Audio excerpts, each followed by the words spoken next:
Assalamualaikum warahmatullahi wabarakatuh. Nama saya Afa. Saya dari kelompok 1. Saya akan menceritakan pengalaman saya menjadi TL. Hari ketiga, Kak Tasya dulu. Dari hutan pinus dulu. Enggak, dari pagi. Iya, pagi. Ada aja kejadian. Alfa bunda. Soalnya kadang-kadang kayak saya emang tipe anaknya tuh kayak suka bingung gitu loh. Saya kayak suka bingung gitu. Jadi kayak loh kok uangnya kayak hilang gitu loh. Iya, jadi kayak pas mau mulai itu kan saya kayak lah kok kayak uangnya tuh kayak hilang gitu loh. Jadi saya bingung gitu loh. Duitnya. Aduh, kurang 110. Yang bener Alfa, cek lagi. Iya kok. Ternyata beneran hilang. Nggak ketemu. Alhamdulillah tapi cukup ya. Iya, tapi cukup alhamdulillah. Jadi Latif hari ketiga jadi leader, terus Afa hari ketiga juga kalau nggak salah. Iya Afa hari ketiga ya. Satu lagi itu Hafiz. Jadi bertiga itu jadi terleader hari ini. Nah semua terleader ini di hari tersebut ada kejadian-kejadian yang wah sekali. Nah jadi karena hari sebelumnya kan Latif kehilangan dompet ya, yang itu dia belum udah sadar. Di hari ketiga itu pagi-pagi saya udah ingatkan dia untuk simpan uang kegiatan satu hari gitu. Jadi pagi-pagi itu semua leader datang saya untuk minta uang untuk kegiatan hari tersebut. Latif pegang uang sekitar 600.000, hampir 700.000 kalau nggak salah. Nah terus dia bilang, bunda aku tidak punya dompet karena dompetku hilang gitu. Akhirnya saya bilang ya udah dikaretin uangnya supaya saya mau tahu di bagaimana dia cara nyimpennya, terus digulung dikaretin sama dia. Oh sebenarnya uangnya lebih banyak tapi udah dibagi untuk uang makan, udah dibagi ke semua teman-temannya, jadi sisa sekitar 600.000 gitu. Nah itu harus dia pegang karena itu tiket masuk. Terus Afa juga sama, saya memberikan jadi karena hari sebelumnya kan Latif kehilangan dompet ya, yang itu dia belum udah sadar. Di hari ketiga itu pagi-pagi saya udah ingatkan dia untuk simpan uang kegiatan satu hari gitu. Jadi pagi-pagi itu semua leader datang saya untuk minta uang untuk kegiatan hari tersebut.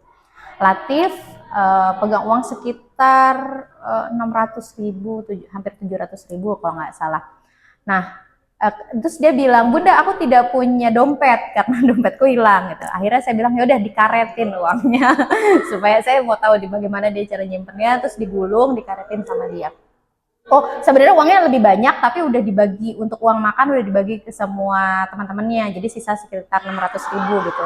Nah itu harus dia pegang karena itu tiket masuk. Terus Afa juga sama, saya memberikan untuk memudahkan uang makannya kamu bagi dulu aja ke teman-teman, saya bilang gitu. Jadi dia hanya memegang sebenarnya uang untuk kegiatan masuk tiket dan sebagainya. Terus Hafiz, karena di hari sebelumnya Hafiz juga udah jadi terleader, jadi saya percaya aja sama dia. Cuman masalahnya dihitung-menghitung kalau Hafiz. Nah, sebelum kita berangkat, tiba-tiba Bunda Siti bilang bahwa uangnya Afa ternyata kurang. Uangnya Afa hilang 100.000.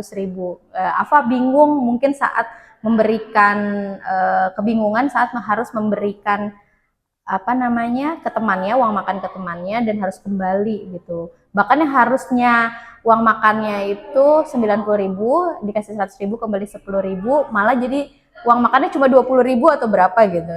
Itu saya kurang paham tuh di situ tuh. Terus intinya adalah udah dicari uangnya, udah dihitung ulang berkali-kali, dibantu sama Bunda Siti, tapi nggak ketemu juga. Jadi akhirnya Alfa belajar untuk berhati-hati. Saya bilang ini saya gantikan yang 100.000-nya.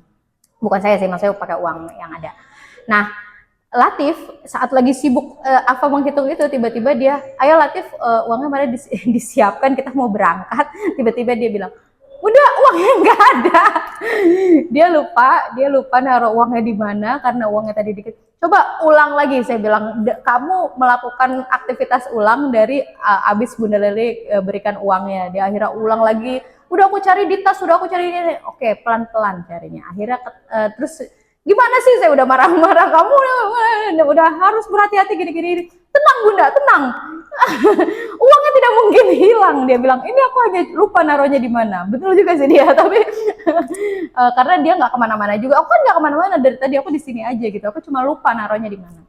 Dia bilang kayak gitu. Akhirnya dia cari berulang kali. Dengan saya bilang pelan-pelan, carinya pelan-pelan, lebih teliti. Akhirnya ketemu di tumpukan bajunya dia dengan masih digulung. Dia menyalahkan bahwa ini sih soalnya pakai karet gitu. Terus akhirnya saya kasih amplop, saya kasih amplop untuk simpan uangnya gitu.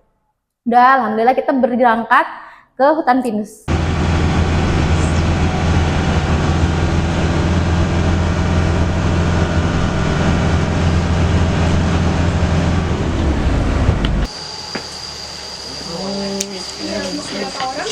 Enam orang. Ya. Pagi nyampe hutan pinus, nggak taunya juga di hutan pinus itu tiket masuknya sudah lebih mahal dari yang kita search di YouTube, di Google gitu. Jadi anak-anak pun uangnya kurang, ya udah pakai uang yang ada dulu. Oke. Di yang menarik itu kayak mungkin kayak di atas itu kayak ada monyet gitulah. Iya, kayak menarik kayak gitu.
Ke bumi langit. Dia kayak bumi langit itu kayak mirip tempat makan, cuma kayak punya alat-alat, cuma kayak dulu ya kayak yang zaman dulu gitu, ya kan. Kita makan enak, ngobrol dengan Pak Is, lancar, jalan-jalan semuanya nikmat, bagus banget, tempatnya bagus, obrolannya sangat bermanfaat. Terkait dengan alam. Alam itu kan membawa sebuah cerita kan, cerita ke masa lalu, ke masa awal, bahkan awal penciptaan.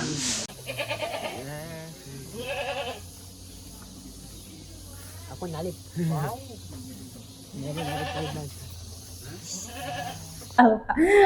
Ada kejadian yang cukup menarik.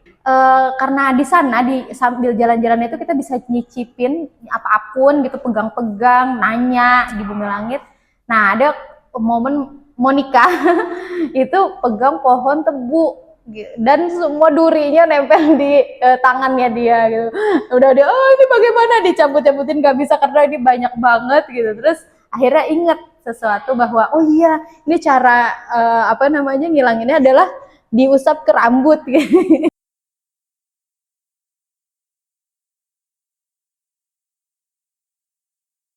Ada Mbak Hesti yang ini bumi langit juga, oh pakai rambutku gitu, pakai rambutku, dia rambutnya panjang, ya dia akhirnya dibantu, tapi tetap nggak hilang karena itu banyak banget, bener-bener banyak banget.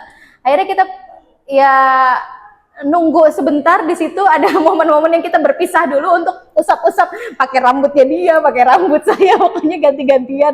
Akhirnya bisa lah hilang semuanya, alhamdulillah.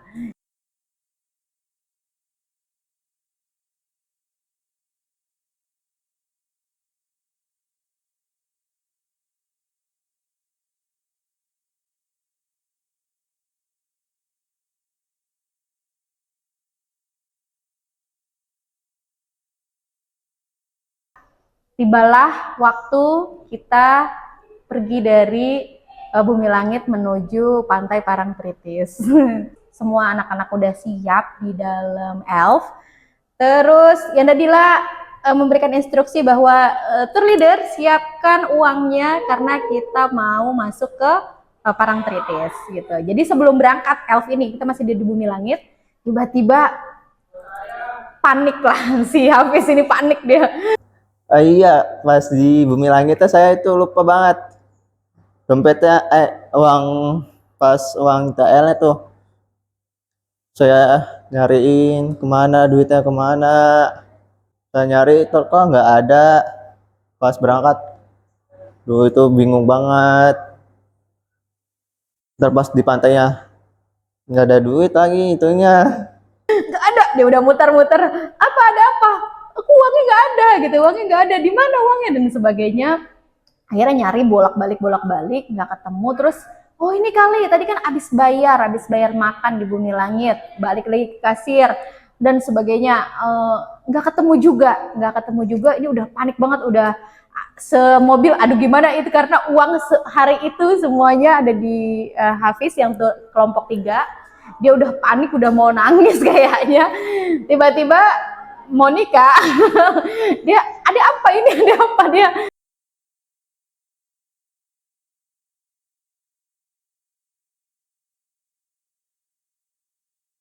bertanya dong, kenapa, ada apa, lalu dijelaskan. Kalau semua yang lain kan paham ya, lalu dijelaskan ternyata Monica sebenarnya niatnya baik ya, itu menyimpankan. Jadi memang ketinggalan di kasir saat bayar dan ketinggalan sama Hafiz. Nah, Monica yang baik hati, dia menyimpankan di tasnya.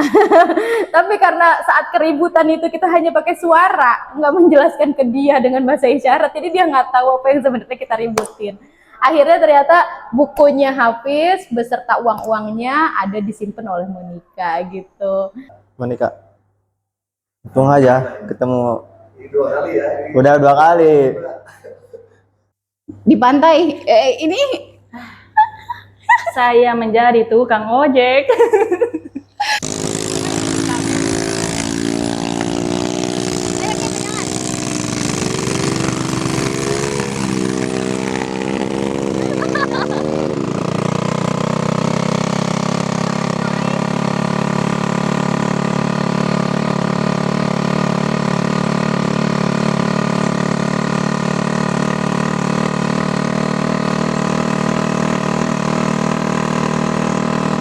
Karena kan emang ada Anis, kan Adian, terus Rio,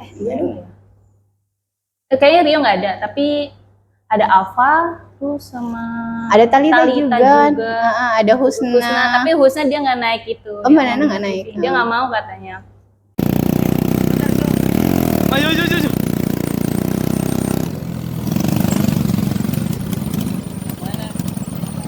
Terus pulang dari Pantai Parangtritis, kita makan di Sate Lata Pak Pong. Enak.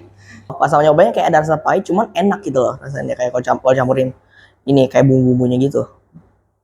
Terus balik ke penginapan, terus organize barang, terus tidur jam 8 gitu.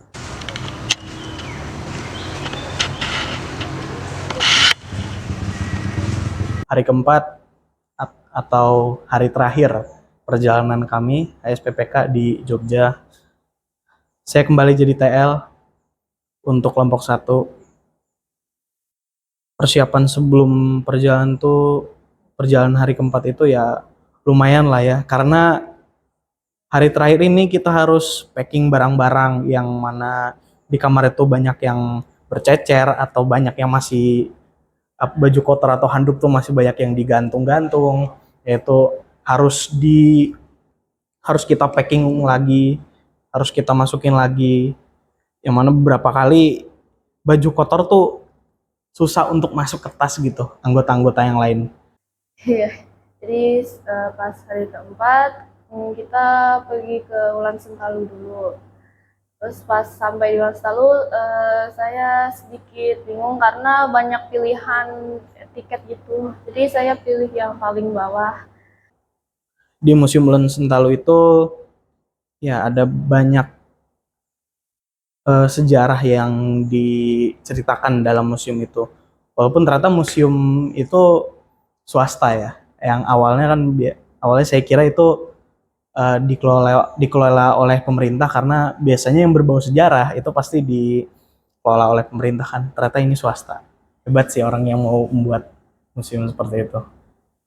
Dan ya ada hal yang mengecewakan juga, kita nggak boleh dokumentasi di situ, jadi kita nggak punya sama sekali foto pada saat mendengarkan cerita dari sejarah kerajaan-kerajaan di masa lalu itu.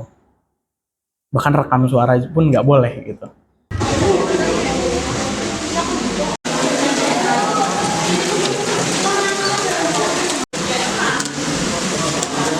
Kita makan siang. Tadinya kan mau ke Museum Merapi, ternyata Gunung Api Merapi, tapi ternyata tutup.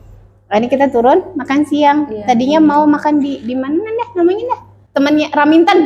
Oh ya, Raminten House, tapi ternyata penuh. Nah, ini kita ke seberangnya. Satu ini Amurwa Cafe. Setelah makan, kita melanjutkan perjalanan untuk mengunjungi Yanda Duma.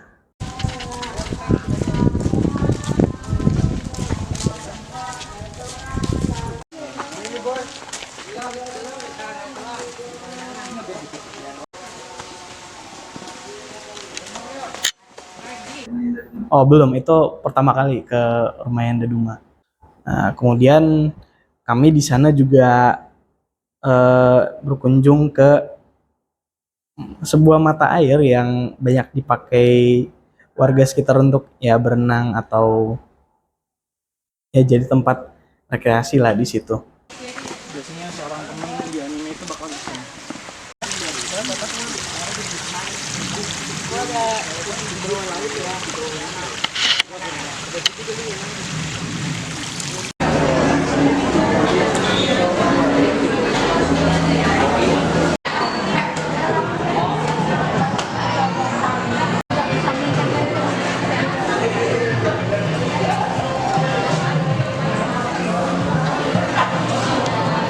Sebelum ke Malioboro, kita juga mengunjungi salah satu tempat gelato yang saya sendiri sampai sekarang masih belum tahu es krim sama gelato bedanya apa ya?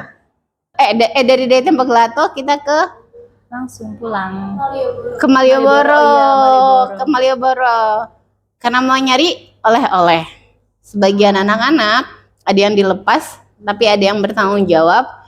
Terus bagian lagi nongkrong di pinggiran. Kami yang bareng sama Bunda Siti itu makan sate sama menikmati bapak-bapak pengamen. Kalau aku karena ada satu toko gitu kan Bun ya. Terus bau Hamzah kuenya Batik. gitu. Yang bau kuenya itu tapi ya Allah jadi ngerasa agak-agak serem gitu. Emang Hamzah Batik bawa kemenyan? Bau kuenya Bunda. Beneran? Bau. Oh ya Allah, udah Siti aman. Gitu.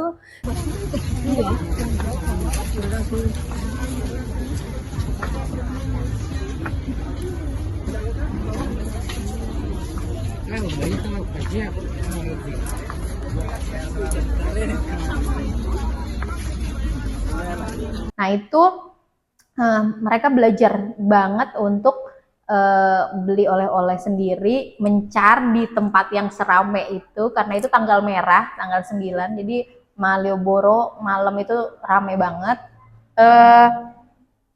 Udah banyak juga kayaknya yang dari luar kota udah banyak, dan itu anak-anak mencar dan janjian semuanya di oke semuanya kumpul di sini gitu. Dan Rio sempat nemenin Latif, nemenin Monica gitu. Monica juga bisa dia beli sendiri, tapi ada Afi yang aduh dia kekhawatiran, si Afi khawatir jadi dia ngikutin Latif, dia ngikutin Rio, dia nemenin Monica gitu. Jadi dia sendiri pas udah selesai loh aku nggak beli apa-apa gitu. Dia atau cuma sedikit gitu, dia baru sempat pas udah detik-detik terakhir gitu.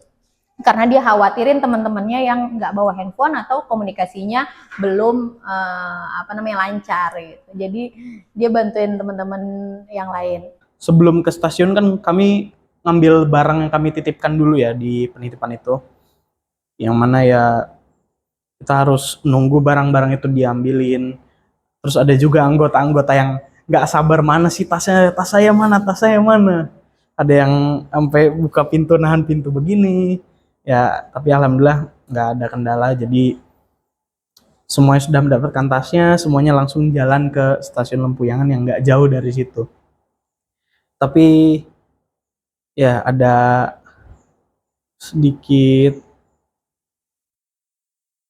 hal yang bikin lama ya di kelompok saya, itu salah satu anggota, ya kita nggak usah sebut ya, itu yang kesusahan untuk bawa barangnya, jadi saya harus bener-bener di paling belakang untuk memastikan supaya semua anggota tuh bisa sampai ke stasiun. Habis ambil koper, jadi dari teras Malioboro kita ambil koper dulu, dari tempat ambil koper ke stasiun mungkin sekitar 500 atau 700 meter gitu ya, sebenarnya nggak terlalu jauh, cuman crowded banget, anak-anak semuanya bawa bawaan mereka masing-masing gitu. Di depan saya ada Abi, saya bilang Abi fokus lihat jalan, jadi dia mengkonfirmasi ke saya, Abi fokus lihat jalan, tapi dia lihat ke saya. Itu sepanjang jalan saya bingung bagaimana kasih instruksi ke dia gitu, karena dia Abi fokus lihat jalan, Abi fokus lihat jalan, tapi dia lihatnya ke saya. Oh, dia itu hampir dia nabrak orang, dia hampir nabrak kendaraan, tapi alhamdulillah kendaraan juga nggak terlalu ngebut karena itu memang macet. Dan itu benar-benar yang 700 meter atau ya mungkin sekitar 700 sampai 500 meter itu jadi jauh banget kayaknya gitu, dan itu terberat untuk saya karena harus jagain anak-anak dengan kondisi mereka bawa koper masing-masing atau bawa bawaan mereka masing-masing yang nggak sedikit gitu, apalagi udah ditambah oleh-oleh juga. Yang saya rasakan selama perjalanan itu, terutama menjadi tour leader ya, harus lebih aware, lebih mengikuti anggota-anggota saya daripada anggota saya harus mengikuti saya gitu. Jadi misalnya sudah ada anggota yang mulai lelah, saya harus mengesampingkan ego saya untuk buru-buru sampai di sana. Ya, jadi saya harus nunggu dia untuk istirahat, untuk memulihkan kondisinya. Ya, awalnya saya pengen berapa ke tempat-tempat yang lebih banyak gitu. Alhamdulillah sampai kereta juga waktunya pas, keretanya belum datang, sampai stasiun keretanya belum datang. Pas sudah datang, Jundi kalau nggak salah, Jundi itu sempat hampir ketinggalan kereta, tapi ceritanya bagaimana saya nggak terlalu tahu tuh, mungkin nanti dia cerita kan. Sampai di kereta karena udah berpengalaman anak-anak juga, jadi alhamdulillah sangat-sangat kondusif. Terus mereka juga udah tahu gitu selanya bagaimana mereka masuk dulu ke kursi, nanti setelah keretanya jalan baru diatur kursinya dan sebagainya. Jadi alhamdulillah kelihatannya mereka udah nyaman, makan juga udah bisa ngerti sendiri ke restorasi dan sebagainya. Ya, kita kembali ke Bekasi. Buat saya ternyata kekhawatiran saya sebagai fasilitator dan sebagai orang tua, karena posisi saya posisi Bunda Siti kan, Bunda Siti punya anak kan, jadi kekhawatiran sama tingkat kecemasannya mungkin sama Bunda Siti lebih paham dengan apa yang dirasakan sama orang tua di rumah. Ternyata anak-anak bisa loh, mereka mandiri, bisa loh mereka tuh selama diarahkan itu melakukan sesuatu dan nggak seperti apa yang ada dalam bayangan kita kok gitu ya. Kita orang tua aja yang ketakutan anaknya gimana padahal mah anaknya mah nggak kenapa-napa. Ya, ada banyak hal yang